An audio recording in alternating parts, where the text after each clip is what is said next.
পা ভেঙে দিয়েছে। কিসে করে মারলো আপনাকে? গোড়ালে একবার বুক করে, আর এখানে লাঠি বিশাল মেরেছে। এখানে আবার চট। এই দুজনে এখানে ছিল। মানে ভোটটাই সে এখনো পর্যন্ত দেয়নি, তার কাগজটা ছেড়ে দিয়েছে, তার কাগজটা ছেড়ে দিয়েছে, তা সে এখনো ভোটটা পর্যন্ত দেয়নি। পূর্ব বর্ধমান জেলার জামালপুর বিধানসভা কেন্দ্রে ভোট গ্রহণ ঘিরে চরম উত্তেজনা সৃষ্টি হয়েছে। অভিযোগ, একাধিক বুথে কেন্দ্রীয় বাহিনীর বিরুদ্ধে সাধারণ ভোটারদের ভোটদান থেকে বিরত রাখার চেষ্টা চলছে। স্থানীয় বাসিন্দাদের দাবি, ভোট দিতে গেলে নানাভাবে বাধা দেওয়া হচ্ছে, এমনকি কিছু ক্ষেত্রে মারধরের ঘটনাও ঘটেছে। বিশেষ করে জামালপুরের 188 ও 189 নম্বর বুথকে কেন্দ্র করে পরিস্থিতি আরো উত্তপ্ত হয়ে ওঠে। অভিযোগ উঠেছে, ওই বুথগুলিতে কেন্দ্রীয় বাহিনীর উপস্থিতিতে ভোটারদের উপর শারীরিক নিগ্রহ চালানো হয়েছে। শুধু তাই নয়, ভোটারদের হাতে থাকা ভোটার স্লিপ ছিঁড়ে ফেলার অভিযোগ করেছেন অনেকে। পাশাপাশি ভোটার তালিকা ছেড়ে ফেলার ঘটনাও সামনে এসেছে, যা পরিস্থিতিকে আরও জটিল করে তুলেছে।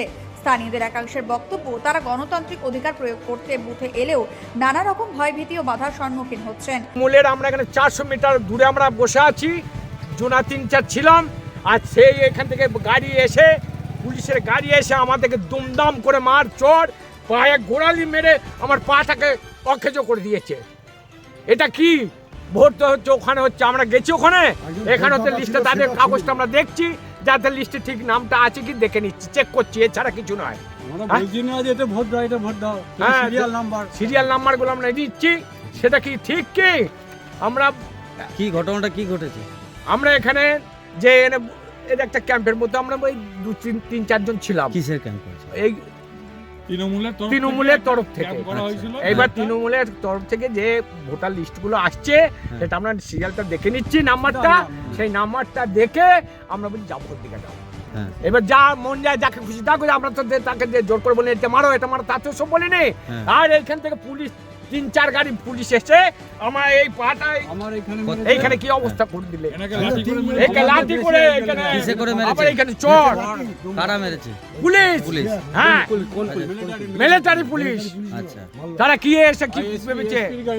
আচ্ছা, এরা ওখানে একবার গিয়েছিল, আমরা গেছি, চলে এসেছি বলে তোমরা দূরে চলে যাও। ভোটদাতার কাগজ ছিঁড়ে দিয়েছে যারা। হ্যাঁ, বুথের সব কাগজগুলো সব ছিঁড়ে ফেলে দিয়েছে। দেয়নি এমন কোন লোকের কাগজ? হ্যাঁ, ভোট দেওয়া হয়নি, এখন হাফ লোক ভোট দিতে আছে। আপনার নাম? হ্যাঁ, এই যে এদের আমার এখন তো আমরা ভোটই দিই। আপনার নাম? কানাই ঘোষ। এর ফলে অনেকে ভোট না দিয়ে বাড়ি ফিরে যেতে বাধ্য হচ্ছেন বলে দাবি উঠেছে। ঘটনায় ক্ষোভ ছড়িয়েছে এলাকা জুড়ে। প্রশাসনের ভূমিকা নিয়েও উঠেছে নানান রকমের প্রশ্ন। এই ঘটনাকে ঘিরে রাজনৈতিক মহলে তীব্র প্রতিক্রিয়া দেখা দিয়েছে এবং দ্রুত তদন্তের দাবি জানিয়েছেন। সব মিলিয়ে জামালপুর বিধানসভা কেন্দ্রে ভোটের দিনকে ঘিরে যে উত্তেজনা তৈরি হয়েছে, তা গণতান্ত্রিক প্রক্রিয়ার উপর বড় প্রশ্নচিহ্ন তুলে দিচ্ছে। কথা হচ্ছে, আমাদের জামালপুর ব্লকে বিভিন্ন জায়গায় আধা সামরিক বাহিনী যেভাবে সাধারণ মানুষের প্রতি হ্যারেস করেছে এবং লাঠিচার্জ করেছে বিভিন্ন বুথে, এবং তার থেকে আমাদের ধাপধারা এবং আমাদের সোনারগড়িয়া আমাদের হচ্ছে এজেন্টকে মেরেছে, এবং আর কিছু মানুষ ছিল যারা ভোট দিতে আসছিল, তাদের স্লিপ ছিঁড়ে ফেলে দেওয়া হয়েছে, ভোটার লিস্ট ছুঁড়ে ফেলে দেওয়া হয়েছে।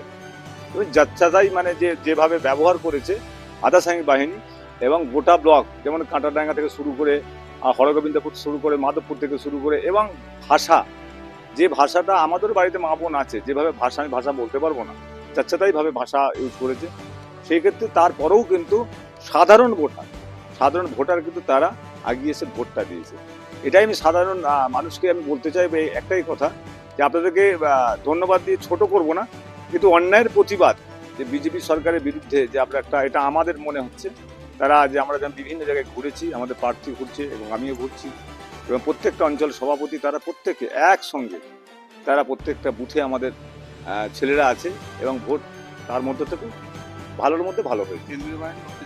কেন্দ্র বাহিনী টোটালি পুলিশি যে জায়গাটা আছে, চেনটা আছে, টোটালি যাতে সার্বিক জায়গা থেকে কেন্দ্র বাহিনী যেভাবে অত্যাচার করে, যেভাবে মেরেছে, আমাদের লিডারদেরকে মেরেছে এবং ঘর ছাড়া করেছে অনেক লিডারকে, কালকে সারা রাত তাণ্ডব চালিয়েছে বাড়ি বাড়িতে। হ্যাঁ, এরকম ভয়ভীতি তৈরি করেছে, কিন্তু সাধারণ মানুষ ভয় খায় না, কারণ বাঘের সঙ্গে যখন লড়াই করে, কিন্তু বাঘের সঙ্গে লড়াই করে তারা কিন্তু লড়াই করার মতো প্রস্তুতি নিয়েছিল সাধারণ ভোটার। তাই সেই ভোটার যারা আছেন তাদেরকে আমি তৃণমূল কংগ্রেসের পক্ষ থেকে আমি শুভেচ্ছা জানাই। আপনারা যেভাবে একসঙ্গে এই কেন্দ্র বাহিনীর বিরুদ্ধে যেভাবে অত্যাচার করে তার বিরুদ্ধে আপনারা দাঁড়িয়ে ভোট দিয়েছেন, এটা আপনাদের কাছে আর বলার কিছু নেই। আবারও কিন্তু মাননীয় মুখ্যমন্ত্রী মমতা বন্দ্যোপাধ্যায় চতুর্থবার মতো আবার মুখ্যমন্ত্রী হবে।